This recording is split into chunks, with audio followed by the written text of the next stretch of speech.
তাহলে মাধ্যমিক দিয়ে দিয়েছো, এখন তোমরা পড়তে শুরু করেছো কেমিস্ট্রি, এখন হয়তো এটাও মনে হচ্ছে যে কেমিস্ট্রি তো বড় ডিফিকাল্ট সাবজেক্ট, কী করে এটাকে হ্যান্ডেল করবো, অনেক রকম রিয়েকশন আসছে, অনেক নতুন নতুন কনসেপ্ট আসছিল, হয়তো কখনো তোমরা পড়োনি।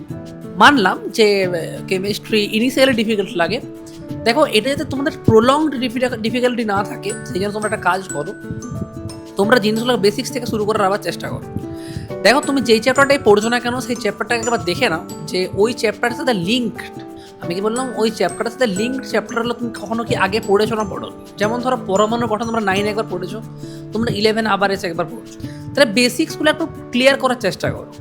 এটা ভাবো না যে তুমি এখন 11 পড়ছো, তুমি এখন কেন বেসিক্স দেখবে বা কেন ক্লাস 9-10 বইগুলো এখন পড়বে। আমি তো তোমাকে এটাই সাজেস্ট করবো যে যে কোনো তুমি সাবজেক্ট চ্যাপ্টার শুরু করো না কেন, যে কোনো সাবজেক্টের যে কোনো চ্যাপ্টার শুরু করো না কেন, তুমি কিন্তু অবশ্যই ক্লাস 9-10 থেকে আবার গ্রো থ্রু হয়ে যাও, এতে তোমাদের কিন্তু অনেকটাই সুবিধা হবে এবং এতে তোমাদের কনসেপ্টটাকে বিল্ড করতেও সুবিধা হবে।